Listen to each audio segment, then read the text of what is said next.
Welcome to the Red Barn Enterprises Virtual Field Day 2020, the Summer of Change. I want to start out this year, just like every year, by saying thank you. Thank you for joining us today. Thank you for your business, and thank you for the opportunity to continue to serve you on your farm each and every year.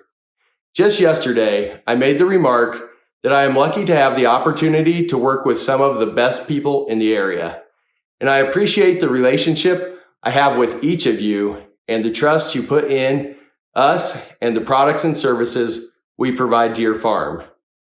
By now, each of you should have received a packet of information about this year's virtual field day. Although we are not gathering together as in the past, I want you to know that we are committed to delivering you a virtual field day experience like no other. In your packet, you should have received a card with a message from Jenny and I about the changes we are making to our business over the next several months. I look forward to the opportunity to work with each one of you as we embrace change in our business. Over the next 4 weeks, I will be hosting this virtual field day with Dr. Tom Field. Dr. Field will be sharing information about topics like disruption, technology, legacy, and opportunity. All of these topics are relevant to our world and our business now more than ever as we continue to navigate the volatile climate of change. Dr. Field comes to us from the Engler Agribusiness Entrepreneurship Program at the University of Nebraska-Lincoln. He is an enthusiastic advocate for free enterprise, the potential of young people, and the opportunities in agriculture and rural communities. Tom grew up and is a partner in his family's cow-calf operation in western Colorado. He attended Colorado State University, where he received his bachelor's, master's, and doctoral degrees. He is an internationally recognized educator, innovator, and speaker who has the ability to connect the dots between people, industries, and ideas. Now, I will turn it over to you, Tom, and today's topic of disruption and the forces of change. Thanks, Matt. Well, I don't think that anyone can say that we don't live in a disruptive age. The events of the last 150 or 160 days, if nothing else, they have shown us that we are not absolutely in control of everything that happens. And so disruption comes to us in all sorts of forms. And I think it's also something that we need to put into context. It's really old news.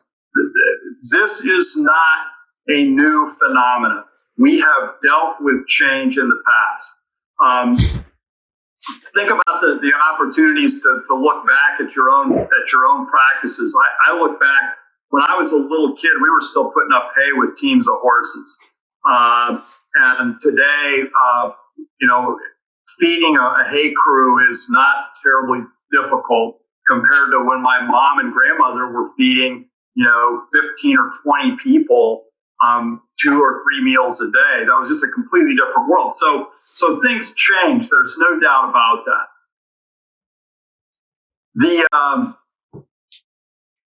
The industrial change that we've seen can really be broken down into what's called the 4 industrial revolutions.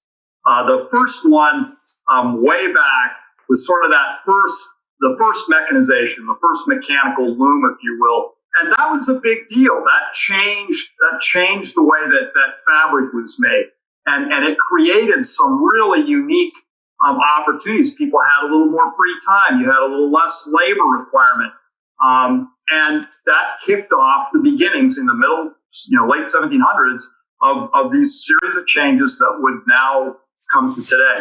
The second industrial revolution, really the modernized packing line, was in the 1870s. That was a big deal. It changed the way that we fabricated food.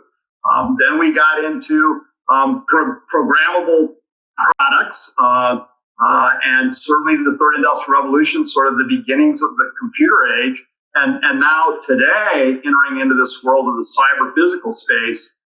And the thing that's really important to recognize in all of this is that in each transition from one industrial age to the other, there's this leap. And the latest leap is a big one, because we all of a sudden have the forces of a lot of technology coming together and an opportunity to make things happen.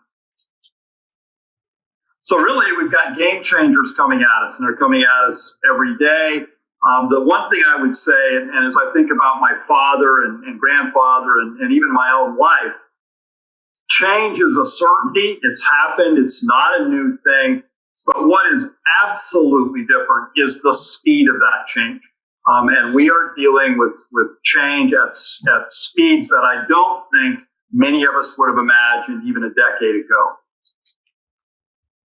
Change is going to happen with or without our permission. And so we have two options, right? We can either just suffer it, which there are days that's exactly how I feel. I'm just going to suffer my way through this. Or we can change our mindset and say, okay, how do I harness this? Even how do I drive it? And how do I create value out of this new opportunity that emerges from change?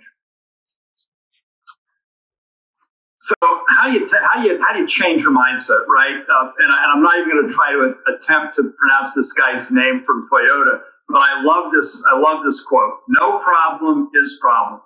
If things aren't changing, we probably better take a good look around. My dad was a staff sergeant in the Army, and he used to say to us, look, if your advance is going too smoothly, you better watch out because you're stepping into an ambush. So if there's not a few challenges, a few changes, we probably might be wanting to kind of step back and ask ourselves, are we on the right track or the wrong track? Now, I'm also kind of a movie buff, and I like crazy movies, and Pirates of the Caribbean just appeals to me for crazy reasons. But I love this quote from Captain Jack Sparrow: "The problem is not the problem. The problem is your attitude about the problem. Do you understand?" And I know, guys, this for some of you are going like, that's not that funny. And I get that. I get that. But at the end of the day, that our attitude is going to drive how we respond to change and to disruption. I think it's really, really critical that we model that for the other people in our organization the best possible way we can. So how do we handle learning in this age of disruption? Well, number one, learning equals forgetting, and we should never forget that. And if we think about Dee Hock, the founder of Visa, he said, look, the problem is never how to get new, innovative thoughts into your mind, but how to get the old ones out. Think about that for a second, right? It is so easy to sort of institutionalize the way things should be done. It's why, for example, in the academic community, those folks who rely on a lot of testing, it's why students have test files, because they know there are professors who are not going to change the exam much, right? And so I think it's something we need to always be asking ourselves, am I living on yesterday's model, or am I actually doing the thing I ought to be doing? Quick case in point, I'm going to do this fast because we don't need to belabor it because it happened a long time ago, but we all remember the days of the mighty, U.S. automakers, right? And they were dominant in the world. There was no better car than was made in the United States. And the auto industry was absolutely just on fire with themselves, and they started to believe their own press, right? They thought they were king. And then out of nowhere, here comes this little compact, funny-looking little car called the VW Bug that was cheaper to run. It got you where you needed to go. It was super affordable. And, of course, Detroit's response was, oh, nobody's going to buy that. As a matter of fact, here's what they said. This was actually in some of their internal documents. Small and economical means puny and cheap. Only hippies and communists will buy foreign-made cars. I love that quote. Detroit knows best. OPEC is the problem. Foreign competition has unfair advantage. And yet, in 1982, without European operations, Ford would have been bankrupt. Okay, so the auto business is a great one to go back and take a look at, to really think about how you deal with disruption. And here's the reality. There are a lot of competitors in the market space that came in over time as a result of that arrogance. And so we have to be thoughtful about that. So disruption's been happening to industry for a long time. Think about today, right? Largest taxi company in the world owns no cars, right? Uber disrupted the model, and it didn't mean that all taxis went away, because they didn't. But Uber disrupted the model because they said, look, what people want is a ride, and they want it as fast as they can get it. And so they just virtualized that capacity. So what's going to come next, right? What's coming at us next? And understand, I have no crystal ball. This is mostly just some thoughts that I have and studying some information. This is a very busy slide, and I apologize for this, but I only want to point this out, is that McKinsey does a digitization study, and they look at industries and how fast they digitize, how much virtual and computer technology is actually in that industry. And the greener, the more virtualized that industry is. If you look at the very bottom, interestingly enough, McKinsey grouped agriculture and hunting together, which I'm a little surprised about. But nonetheless, we have a lot of opportunities to virtualize, and to virtualize on the experience of all the mistakes that were made by other industries.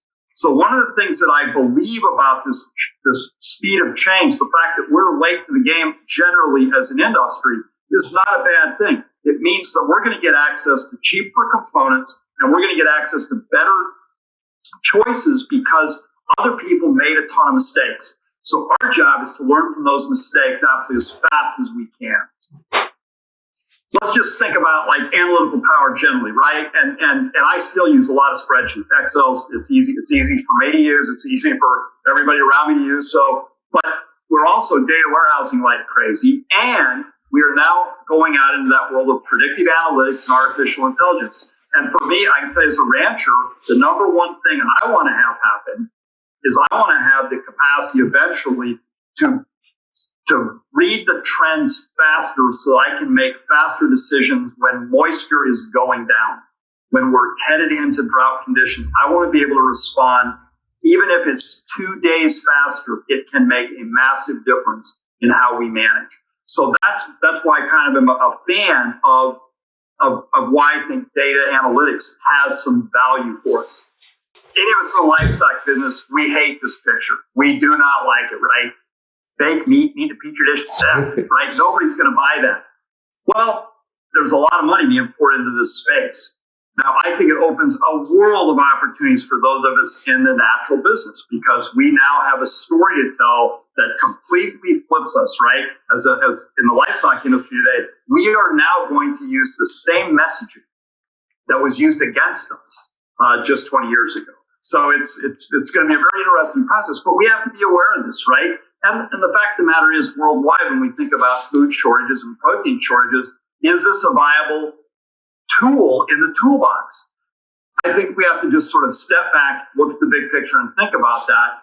But it does, every disruption creates both challenge and opportunity. So when will the future arrive? Like, what's it look like? And this is some work that was done through the World Economic Forum. They interviewed all these chief officers handling technology in companies and lots of IT people, and they just said, okay, so by 2025, what can we expect? And they said, look, 10% of clothes by 2025 will be connected to the internet. Well, when I think about that, I'm like, really? And then I watch all my friends at the gym. Right? And everybody is plugged into something. And a lot of them, it's through either a helmet or through a jacket or something, right? So that's not out of the world of possibility at all. The first robotic pharmacists in the U.S., almost 90% believe that will happen. And that makes perfect sense, right? Because you can program machines to count pills, to get the right stuff off the shelf, and the mistake level, and it's not that people are trying to make mistakes, but we're human, we err. It'll reduce the error rate, and it will also let the pharmacist actually start to serve the customer as opposed to just, counting little red pills or whatever. The first 3D printed card production and 3D printing phenomenal technology, very intriguing, and certainly in the realm of possibility already done. 5% of consumer products printed in with 3D technology. There's certainly, if you look at a component perspective, that's absolutely the case. Landau Manufacturing, just down the road here in Kansas, a lot of their components, their small components, they're 3D printing in house.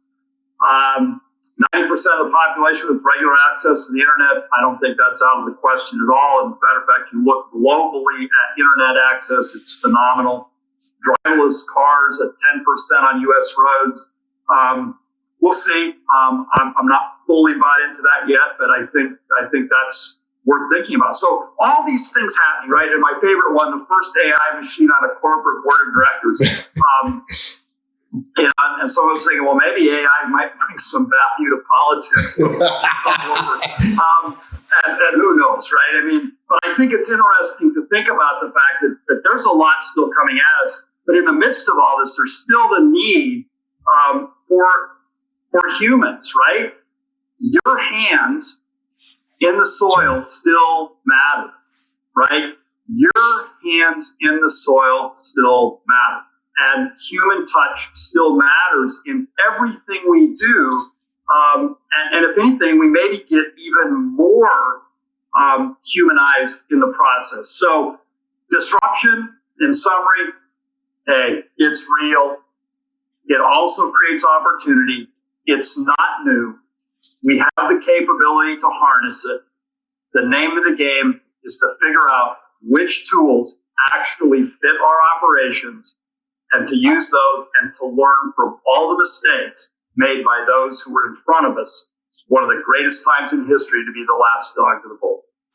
Wow. Well, I think there's some really good points in there for all of us to gather from. A couple things that I highlighted here, and one of them I'm gonna quiz you on, and it might be pretty new news. I don't know. I just heard it today on KBuff, but I think it's interesting that you say that the hands in the soil is so important, and that we're going to humanize the process by using more technology, because that's just the opposite of what most people would think. Another thing that I thought was really kind of powerful was that it comes down to telling your story, and we may actually be using some of the same or similar messaging against these guys as they were using against us, not very long ago. But one thing I want to touch on, I saw your slide on Uber, and what I heard on KBuff today was about this Ninth Circuit lawsuit going on out in California. Maybe it wasn't the Ninth Circuit, that they're trying to make it so that the Uber drivers and the Lyft drivers are actually employees, and so they'd get unemployment, like in the case of this COVID deal where there's not very many people taking those. And so I wanted kind of your perspective on that, and especially how these legal challenges are disrupting things. And there's, the recent one going on in agriculture is the dicamba lawsuit there. So.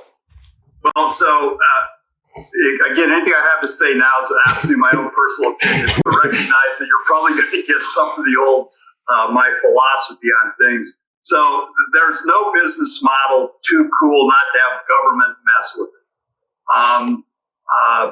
And while I have great respect for the legal profession, I think if I was going to reduce anything in the economy today, I'd cut the number of law schools by about half. And my apologies to all of you who are attorneys. I love you anyway. I think it's one of the greatest challenges we face today, disruption-wise, is the fact that we've got so many people starting to buy into this notion that we can regulate our way into success. It can't be done, and the removal of risk from people is absolutely the greatest mistake we are possibly making as a country. The embracing of risk is actually what built the United States. The founders understood that. In truth, the greatest entrepreneurs in the country understand that, right? Oprah Winfrey, for example, has taken risk after risk after risk, and she's built an empire doing it. And she ought to have the freedom to do that because she's built an incredible organization. Likewise, what Matt, what you and your family are doing, you ought to have the ability and the opportunity to win or lose based on your own skills, passion, enthusiasm, and ability to deliver value for your customers. Each of your customers ought to have that same freedom. So I will tell you, it's the one disruption that I get the most nervous about is government jumping into the middle of things. But I think the human aspect of this, let's face it, food is still the most, of all the products we buy, it might be the most intimate thing that a person does every day is they take food and they introduce it into their own self, their own physical self, right? Because that's how we survive. And it's a very critical component, right? It's not something that we take just kind of for granted. If food didn't matter and personalizing, make it human, we wouldn't have on any moment in time the ability to find 12 channels of people showing us how to make food more interesting or better, right? And it's the full spectrum, right? If you serve channel serve enough, you see a lot of that. So I think agriculture's magic is still people. And yeah, we're going to harness technology, and we'll talk more about that later on. But the reality is, I think the human aspect matters, and I think personally, and this is really not a political statement, it's just a reality. I think too much government in business is problematic. Very good. I think probably most of us watching this today agree with that final thought and statement there. That's a wrap on this week's episode of the Red Barn Enterprises Virtual Field Day 2020, the Summer of Change. I'd like to say thank you to Dr. Fields for joining us and sharing his knowledge, information, and insights this week about disruption and the forces of change in our world and our businesses. And thank you for tuning in. We look forward to seeing you again next week when we will be discussing humans and machines, incorporating talent and technology. Until next time, I'm Matt Long, helping you farm differently, providing information you can't get anywhere else.